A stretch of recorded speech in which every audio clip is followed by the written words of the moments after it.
What you're about to listen to sounds like a man during one of the most traumatic moments of his life. It's actually the sound of a man whose massive mistakes, lies, and self-delusions have come crashing down around him, and he's trying to spin one more lie to save himself.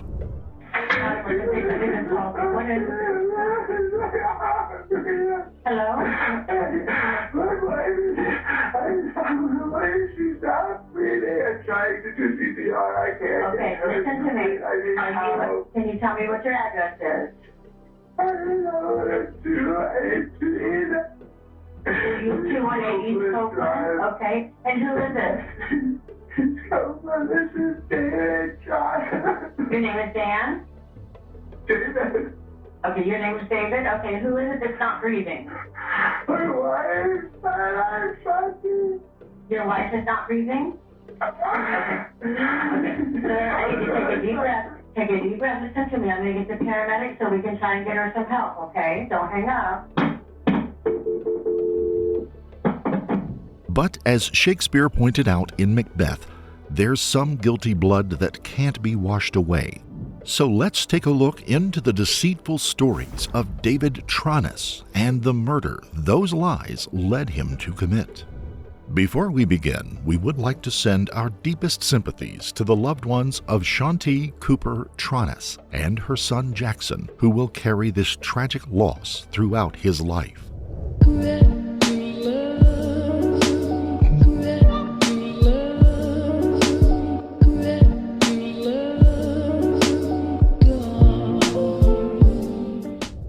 David Tronnes and Shanti Cooper had both recently come through divorces when they stumbled across each other on an internet dating site. Shanti was a hardworking, attractive woman with a young son and her own thriving business in Orlando, Florida. David, an attractive man in his own right, was independently wealthy and living in Minnesota, where he'd worked before as a sales rep for 3M. Now, he told her, he had inherited millions and had a chance to go and do what he wanted with his life. It didn't take long for him to sweep Shanti off her feet, and the two became very serious. Serious enough in 2015 for David to leave the chilly northern climes for sunny Orlando and all that it had to offer in the way of opportunity, entertainment, and relationships. David moved to Orlando, and the two very quickly solidified their relationship now that they were in actual contact. He took care of things like a person who had his own wealth, and when it came time to make the decision on whether to make things permanent or not, he really set his plans in concrete. He took $607,500 of his own money and purchased a home in the city with cash. The house was in Delaney Park, in a neighborhood near Orlando, Florida. A well-established neighborhood that sprang up in the 1920s. It featured that trendy kind of feel that was attracting new buyers, investors, and quite a few property flippers. It was the perfect place for a young couple looking to settle down and become part of the community. The property, located on Copeland Drive, was just over 4,400 square feet and featured a large garage and an in-law suite that would serve as either an office or possibly a rental apartment. It had its own swimming pool and an outdoor kitchen. While these sound like wonderful bonuses, each would become something very important to the day-to-day life of David and Shanti, along with their young son Jackson. Over the next 2 years, the couple dated, they built a relationship, and got married on March the 22nd, 2017. David became the stepfather to Jackson Cooper, and the three began living together. They also began the long process of trying to renovate the property. Renovations, as any marriage counselor or building contractor can tell you, are one of the most trying, difficult, and dangerous things that a married couple can take on when it comes to preserving their marriage. And that's if the couple knows what they're doing and has competent people working for them. The day-to-day grind of the work being done and having to change your habits to accommodate the work and workers just creates a massive amount of stress. In this case, it was compounded greatly by Shanti operating her very lucrative financial software business from home out of the office. Since there was ample office space in the home away from the rest of the structure, this should have been okay. But then the larger and larger renovations had the couple also moving their living quarters into that in-law suite, and it made things even more difficult. Shanti maintained her work and shelled out the money to cover the cost of the renovations, a cost that would run into the range of $250,000 over the next year. David was on the job every day, overseeing the work that was being done, directing it, and managing the process of making it all work out. Except there was one glaring problem. David wasn't just in over his head, he really had no idea what he was doing, how it was done, or if the people doing the work knew what they were doing. It was a disaster, a veritable money pit, and David continued to throw more and more of Shanti's money into that pit. He told her that he knew what he was doing, but that kind of project isn't something that can be a fake-it-until-you-make-it kind of situation. Things began to snowball on David, and it got away from him quickly. Before long, the house was gutted to the point that it wasn't just unlivable in most of the space, it was actually unsound and probably downright dangerous to be in. And Shanti eventually hit the end of how much she was willing to invest. The project had swamped the pair, and David was desperate. But wait, wasn't he a millionaire? Didn't he have a lot of inheritance money? Looking back over things, it appears that David was not where he thought he was or said he was financially. It had been a few years since he worked for 3M, and while that had been a well-paying job, there isn't much evidence that he had a lot of money in his home. While the house was paid for in cash, he hadn't purchased it, actually. He put it into a trust with his mother.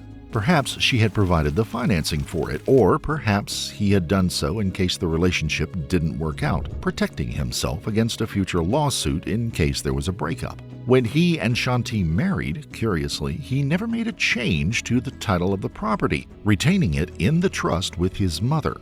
Now, Shanti had apparently had enough of putting money into the project as well as living in such tiny, cramped quarters. While she and Jackson lived upstairs, David had relocated downstairs and was living with the family dog. The swimming pool, covered patio, and outdoor kitchen had helped to alleviate the pressure on the family, but she just couldn't take it anymore. David needed to find an answer, and he needed to find the financing.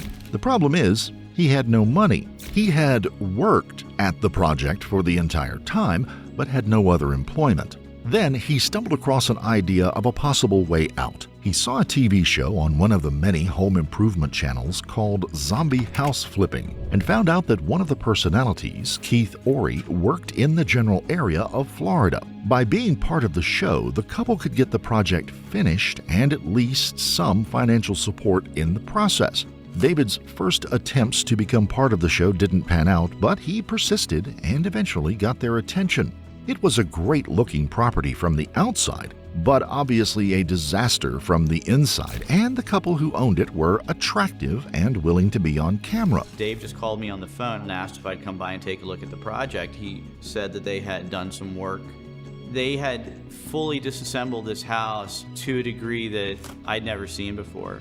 It was rather astonishing. It was largely wide open, like you're inside of a giant shoebox. Producers from the show met with the couple and set up the process of getting the project underway. You became aware that they were going to be involved in the zombie house flipping show? Yes, ma'am. Shanti was excited about that, wasn't she?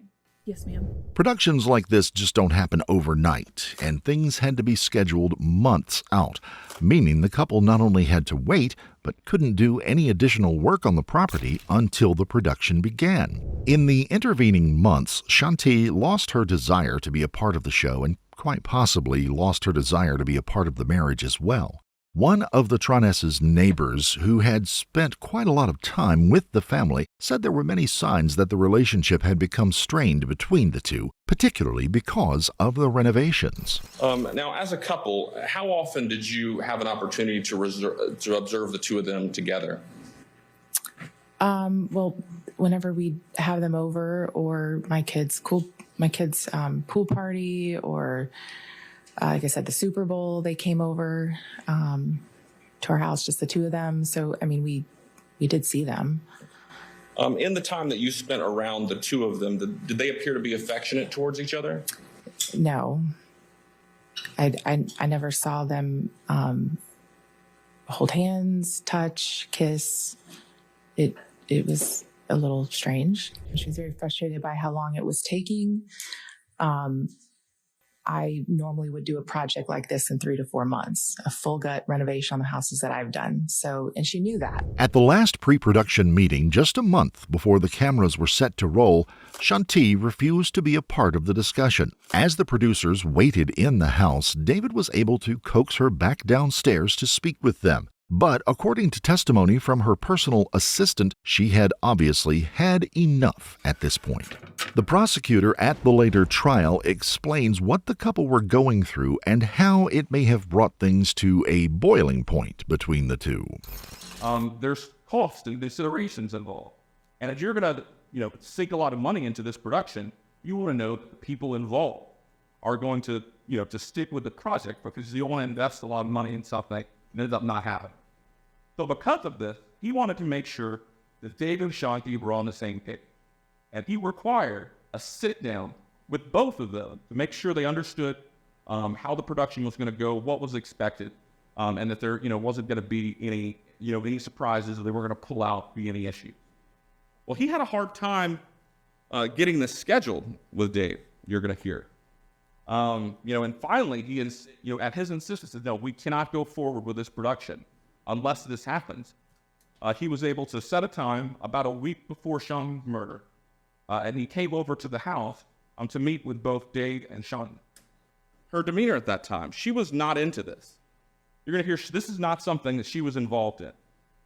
Keith Orey was trying to explain the project. She was dismissive. She wouldn't sit down. She didn't want anything to do with this meeting or him or what was Dave planning on this show. She came down, listened for a few minutes, and then went back upstairs before the meeting was even being complete. This home show, this zombie house flipping, was the lifeline out of this mess with this house that they've dug themselves into. And she, at that point, a week before her murder, was not into it. Was it just the construction work and David's incompetence that had pushed Shanti beyond the point of patience, though? Had she finally come to the conclusion that David had never had the money he claimed, she was done with financing what had become a disastrous vanity project for the man? Or had she also found out that David was keeping another deeper, darker secret? On the financial side, it would come to light that money was being shifted around in the family finances. Did you also note some events of significance that we talked about in that second column? I did.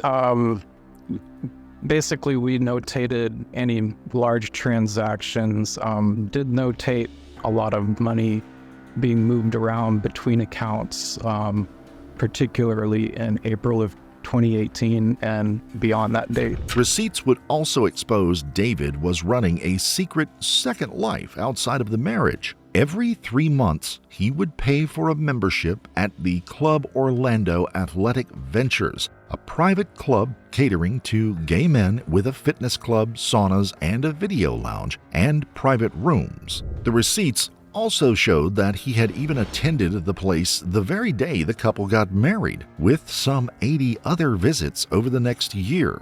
A long-term employee of the club would tell investigators that he had seen David at the property engaging in sexual activities with other club members and visitors. Marriages have ended for much more trivial reasons, and it appears that David and Shanti's was on the rocks. Her personal assistant and nanny would speak about the pair at the trial. Did you ever see David or Shanti argue or bicker? I saw them bicker on occasion. Did they ever bicker about the home renovation, things of that nature? Yes, sir. Was there ever a time that you recall seeing her that she was not wearing the engagement ring? I never saw her not wear the engagement ring. The only time that she ever took off was the wedding band, because one day I reported to work and one of the diamonds had fallen out, so she had me take it to the jeweler's, but she was still wearing the engagement ring. The relationship was at the breaking point, of that there can be little doubt. And then, on April the 24th, 2018, David Tronnes made a call to the Orlando Police Department's 911 line. Let's pick up where we left off earlier. Tell me exactly what happened. It came over. I can't try. Okay, what happened? It found her in the shower. And she passed away? Listen. Okay, what's your name?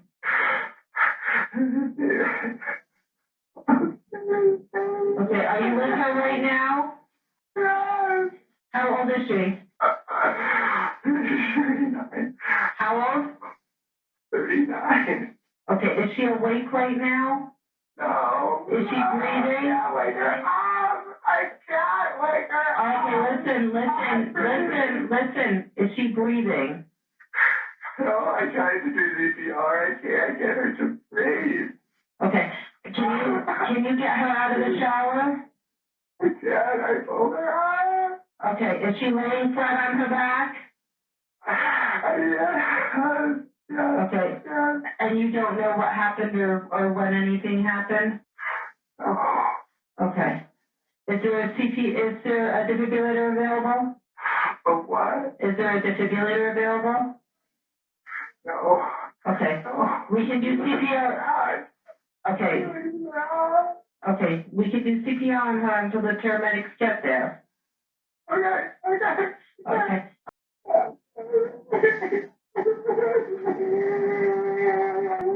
They're almost there to you. They're responding emergency to you. There's a blue dumpster. They have to come back. Oh God. What is blue? There's a blue dumpster, big blue dumpster in the driveway. They have to turn in. And if they can get past it, they have to drive past it. If they can't get past it, they'll park out in the street. They'll just park out in the street.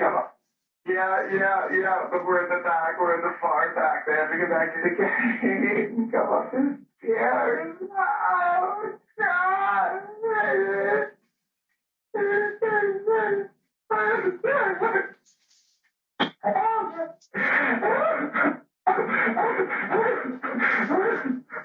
There's water. There's water. Are there any animals or anything in the house? They're downstairs. They're in their kennel. Okay. They need to come up the stairs. I did tell them they need to come up the stairs, okay? I want you, when you hear them coming in, when you hear them come in, I want you to call them, okay?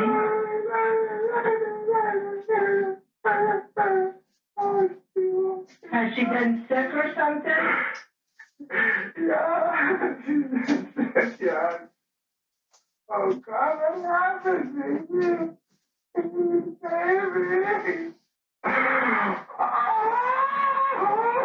Okay, the paramedics are on the property, okay? I'm going to stay on the phone with you until you're right with them.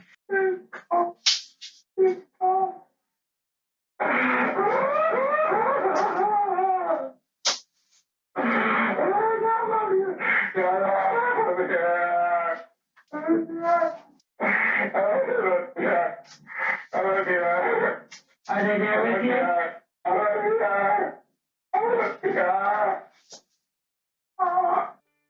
Police arrive at the scene to find a visibly distraught David upstairs in the apartment area with Shanti lying on the floor, dead.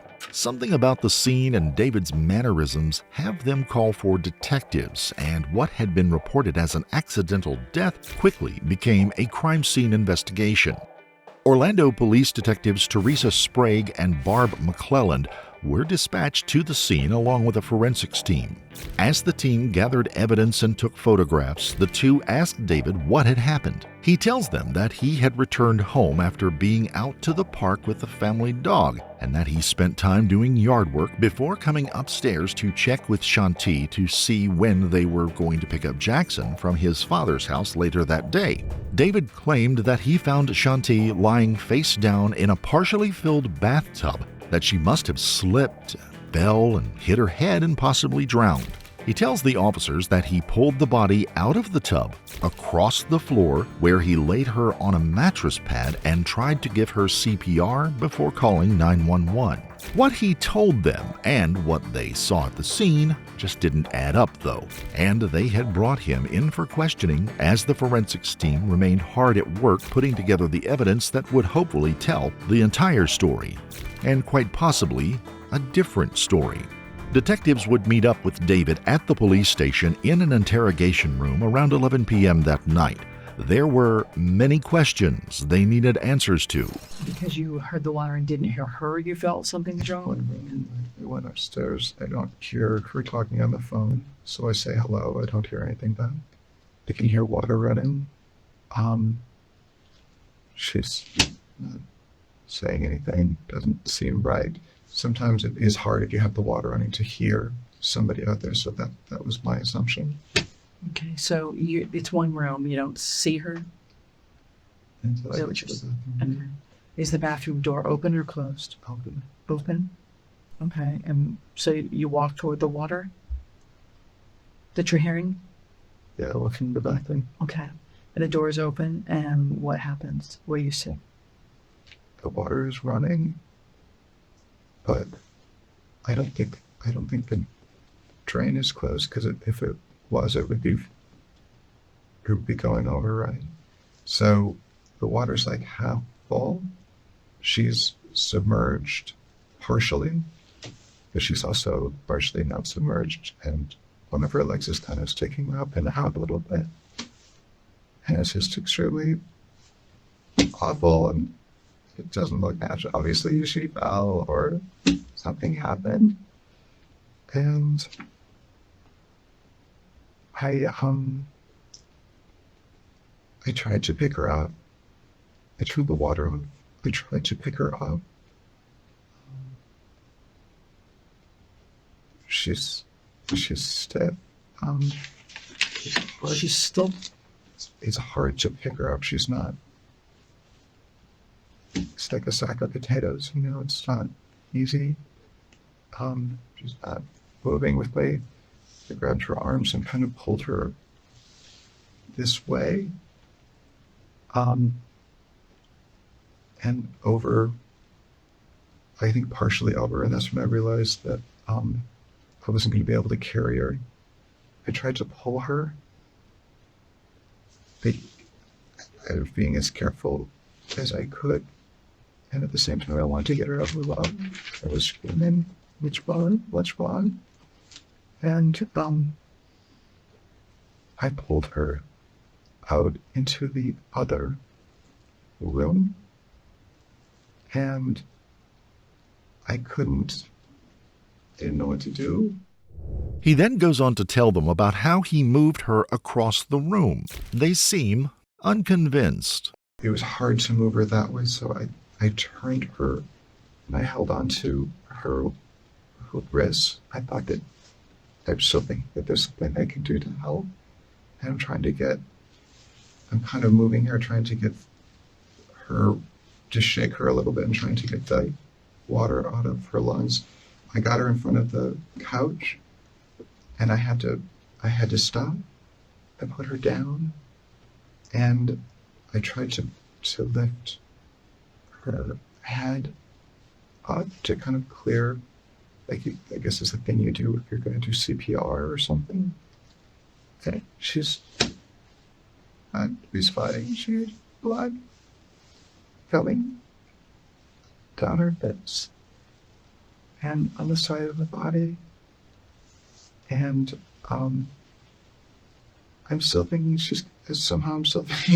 that she's going to be okay. I got that. We had taken the mattress pad off the bed. I set the mattress pad down underneath her, and I set her on the imagery to lift her. When I wiped, I didn't know what was going on. I didn't know what would happen. I had a towel that I had used to pull her out of the shower or out of the tub with. I tried to wipe off. Where was the blood coming from?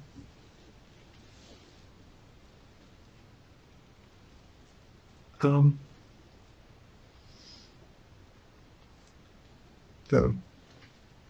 left side of her face, here on her cheekbone. Is that the right side? She had blood. She had blood on the side of her head. And then they point out that there is a massive hole in his story, that the obvious physical evidence at the scene just does not match what he has told them. She didn't stick her foot in the shower and slip. That didn't happen. If she did, she would have fell backwards. And you didn't find her at 3 o'clock. Didn't happen. I don't know that. You don't know that? Common sense would tell you if you pull a woman soaking wet out of the tub at 3 o'clock and call the police within 6 minutes, then everything will be soaking wet when the police arrive within 3 minutes of that. Yeah. That's common sense. So how did everything dry out? That's our question. Because she wasn't pulled out at 3 o'clock. It didn't happen. There's a science behind evaporation, and that science is not matching. It's not magic. 3 o'clock. I can take a shower at 6:30 in the morning, and at 10 o'clock at night, my towel's still wet. How does a dead body dry off completely in such a short period of time indeed? They know they have him, but David, who has been covering his lies for a long time now, goes back to the well one more time. This time, he's not trying to convince someone who loves him and wants to believe him. He's up against trained detectives who know they have a murder to solve. You know, you think you thought of everything, but you didn't. I don't think I thought of anything. I just have told you over and over, I don't know. You do know. You have to stop saying you don't know, because you do know. You do. Like, you do know. You know exactly what happened, because it was only you and her there. There was nobody else there. Nobody. I don't know what happened when I wasn't there.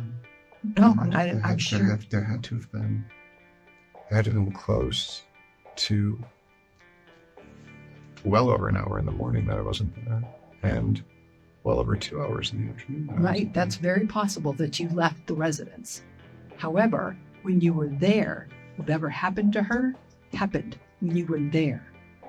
It didn't happen when you were gone. It happened when you were there. And I wouldn't expect you to know what happened when you were gone. Nothing happened when you were gone.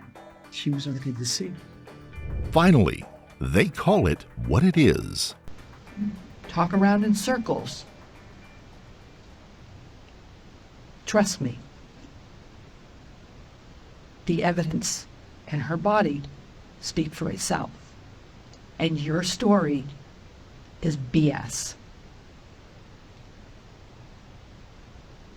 So you better figure it out before it goes too far. Picture telling that story with your mother sitting there listening to that. And try it. Well, as it's picked apart by everything you told us is picked apart by everyone who testifies. And we haven't even hit on everything. We're holding some of it back, waiting to hear the truth. BS about 3 o'clock in tubs, and it's crap. It's crap. You know it's crap. It's a crappy story. Yeah, you don't know what happened when you were gone. I get it. But you know what happened when you were there, and that's what counts. And then they let him know that the crying fit he had on the phone and at the scene had fooled no one. You know, you fake cried for about 7 or 8 hours today. Not one tear came out of your eyes. Not one. Not one. Not on scene with the officers, not in this room. You have fake cried over this woman's death since we made contact with you for hours. And every single time you fake cried, we wrote it down. Not one tear came out of your eyes. Not one. Nope. Okay? We've been extremely patient with you for a very long time. I am losing my patience at this point because There's not a lick of remorse for what you did to this woman. Not even a little bit. Okay? I'm really starting to believe you wanted her dead. And I'm really starting to believe you planned it. David, because not a lick of remorse. Not even a little. You sat there for the last 2 hours and stared at her picture, and you haven't cried. Not one tear. You're staring at a woman you're telling us you're in love with, and you've done nothing the whole time. But close your eyes, huddle up, and protect your own ass. And that's all you've done. You've not shed one tear on that picture. Not one. You claim to love that woman. I would be under the table in a ball if I was in love with that woman and she was dead. I would be inconsolable. David was arrested, booked, and charged with first-degree murder of Shanti Cooper Tronnes. Jackson would remain with his father, and someone had the terrible task of explaining to the young boy that his mother had been killed and that his stepfather had been arrested for that murder. David and the COVID epidemic would delay the trial for 5.5 years. Along the way, David would hire and then fire his attorney and then start over again with a new one. He would go from being an attractive 50-year-old man very concerned with his looks to a 55-year-old man who looked like time and trouble had finally caught up with him. Let's return to Detective Sprague, now on the stand in the case, as she returns to the straightforward observations about the dryness of everything at the scene. Only were the blood stains, where there was deep blood stains on the carpet that had appeared to have some water around them, but she wasn't wet, her skin was not pruned. Her clothing appeared damp but not soaked. Her hair was messy and appeared damp but not soaked. But the carpet itself didn't appear wet except for where those soaked blood stains were. Did you see any signs of water similar to what you're describing around the blood stains by the bed between the bathroom and where she was found? None. Did you see any blood, like trails of blood, like had she been dragged and left those marks on her knees in that path? No blood on the carpet, no water on the carpet leading from the bathroom to where she was. The bathtub floor was dry. The tub was dry. There's dried, diluted blood on the walls. There's dried, diluted blood in the tub. The rug is pushed forward. That's not wet. The floor's not wet. The carpet's not wet. By diluted blood, what do you mean? In other words, on her body, you can tell that it's dried blood, but it's not, it hasn't had water in it. So the dried blood in the tub or the dried blood on the walls had definitely been mixed with water and then dried in that fashion. Based on your observations at this point in your walkthrough, did you reach out to contact the medical examiner's office? I did. The jurisdiction over her at that point, over any decedent in Florida, especially one that's been murdered, is the medical examiner's office. So I contacted the District 9 medical examiner's office and I spoke to investigator Ralph Kalachi and I told them, we're not ready for you to take her. We just got her. We just got here. So we're not ready for you to transport her, but I really do need your expertise and we can't touch her. So we really need you to come out. So at 5:14, I called investigator Kalachi and he and Laura Casper came out. At this point in time, what had you been told what had you been told about the 911 call or the reason for the call out? I only spoke to Officer Wilson and Officer Marsh, and they advised that they had received a call that she had been found by her husband in the tub, in a tub of water, and that she wasn't breathing. So they thought they were going to, it's a signal for us is 59, but like a... They think. Okay. Okay, so the evidence doesn't seem to indicate that she had been freshly pulled from a bathtub of water. Did anything seem to indicate that she hadn't fallen and hit her head, resulting in her accidental death? Prosecutors relied greatly on the findings of former District 9 Deputy Chief Medical Examiner Dr. Gary Utz. Dr. Utz, who had left the office in 2020 but came back to testify for this trial, explained that he saw not only on Shanti's corpse but how each bit pointed to not an accidental fall, but to her being struck on the head and then strangled to death. And it appeared that she did not know that she was going to be struck and had been caught by surprise. 72, what are we looking at? That's the back or dorsal surface of the left hand.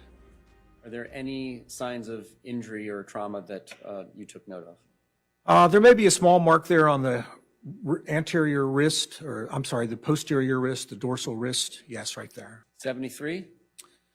Same hand now. We're looking at the lateral aspect of the left hand.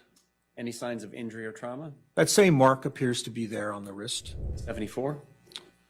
Now we're looking at the medial or toward the midline aspect of the hand, and I don't see anything there. I see some wrinkling of the skin that's associated with being placed in the paper bag. And why is it important in these types of cases to document a decedent's hands? Well, there's frequently questions that come up about about the hands. It's just a good policy. You don't know at the time that you're starting the autopsy sometimes what questions may be asked. And often when people are killed, there will be a struggle and they will have some marks on their hands that could be important. Next, he spoke about how the injuries visible on her face and around her eyes told a different story than what David had offered. 83, what are we looking at? Now we are looking at the face of the decedent after the skin has been cleaned, and we can see there's several things that we can see here. First of all, we can see that the left eye, both the upper and lower eyelid, are darkened, they're swollen, so she has hemorrhage under the skin of the left upper and lower eyelids. What is a hemorrhage? Hemorrhage is bleeding. She also has over the cheekbone, there's a dark spot that you can see that is actually a laceration. A laceration is a blunt injury of the skin or any other organ, which results in tearing of the skin. It's not caused by a sharp instrument. And that actually goes down to the bone. Didn't appear to be any fracture there. Then you can also see that there's some swelling associated with that injury on the left side of the face. She also has a number, if you look at the facial skin, she's got some small dots, dark red dots on the skin surface. Those are petechial hemorrhages. Those are small, very small hemorrhages that occur on the skin, primarily in the face, the eyelids, or in the clear lining of our eyes. And what sorts of things causes petechial hemorrhaging? Well, they can be seen in a lot of cases of traumatic and natural deaths. They're most commonly associated with deaths associated with strangulation or compression of the torso. And although they can occur in many circumstances, it's a matter of degree. So usually in a case of strangulation, and they are present in the vast majority of cases of strangulation, you will see quite a few petechial hemorrhages. Whereas in cases of people that die from heart disease or whatever, some other type of trauma, they can have scattered petechial hemorrhages, but usually not to the same extent that you see in a person who has been strangled. Well, when the tissue is injured, there's actually a leakage of fluid from the vasculature, and that's what causes the swelling. And is that process the same in somebody who is alive versus somebody who is deceased? No, we wouldn't expect to see swelling once the person no longer has a heartbeat. So turning back to this photograph, the injury involving the left eye and the eyelids, does that seem to be indicative of pre-death because of the swelling?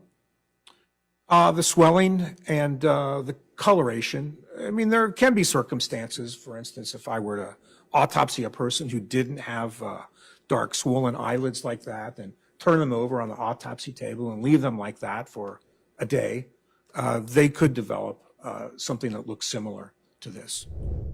Could the killing have happened well before the time David said he found her? Could Shanti have laid on the floor face down possibly all night while David came up with an excuse and tried to clean up the evidence? Dr. Utz continued his testimony on the injuries to Shanti. This sort of blunt force trauma that we see in this image, is that consistent with a punch from a human being? It could be. It could be a fall. It could be any number of things. Any number of injuries can cause this type of appearance. And the injury on the cheek, is that also consistent with a punch from a human being who might have been wearing a ring on one of his or her fingers? Yes. And you said that injury went down to the bone? It did. Is that the sort of injury that would have required stitches or sutures if she had survived the attack? I think most likely, yes.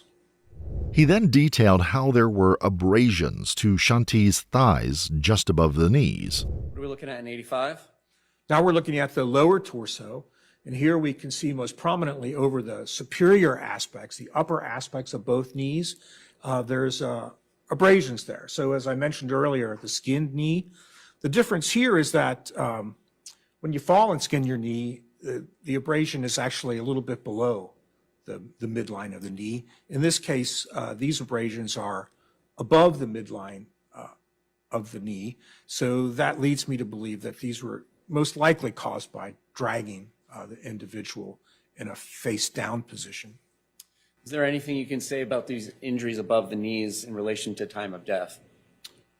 No, they appear to be, they appear to have occurred either right before or right after of the death. They appear to be the same age as the other injuries that I've seen here. Other evidence about their finances, his secret life, and their relationship were also brought before the jury. David Tronnes could and did not offer any kind of real effective defense. After 6 days of testimony, the case went to the jury and a verdict was returned. Verdict reads, we, the jury, find the defendant guilty of first-degree murder as charged in the indictment. So says we all, dated at Orange County, Florida, on the 18th day of October, 2023, signed by the foreperson. Before the sentence was pronounced for David, Judge Jennifer M. Harris gave family members of Shanti Cooper Tronnes a chance to address the court. Her stepfather, Jeffrey Dow, spoke first. What this is, when I was a happy-go-lucky person, laughed, joked all the time with everybody. Now, husband James Cooper perhaps best spoke for the loss and difficulties David Tronnes had caused. Your Honor, when Shanti and I were married, we tried for years to have a child with no success.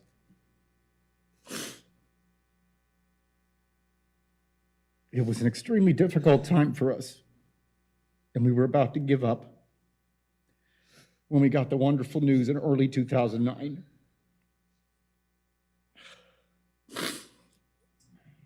We did our best to raise him together, but as you know in life, it is not without its curveballs and heartaches. And when we divorced, as difficult as it was, one thing we never fought or wavered on was raising Jackson the best we could. He's tall like his dad, but he got his brains, his compassion, and his outlook on life from his mother. And her and I moved forward and continued raising a wonderful son. When this parasite came into our lives, he took something from us, and most importantly from Jackson.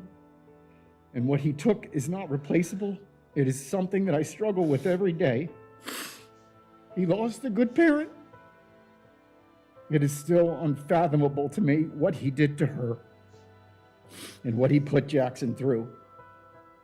He knew and he saw firsthand how special their bond was, and he still tortured him and brutally ripped her from this world, our lives, and Jackson's. As I've struggled to understand, to this day, the only word I come back to is evil.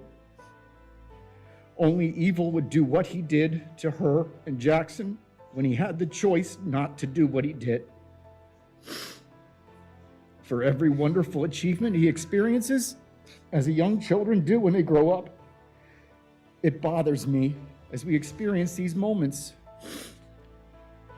that not only is she not here because of this parasite, but that I have to think of what he did during these wonderful moments.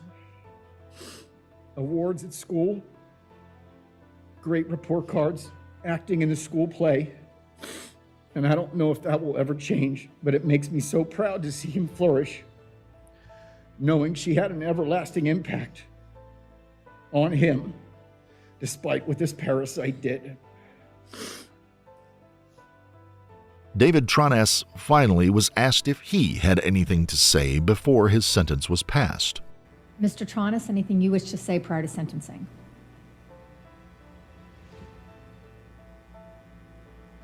I think you just said no, is that right?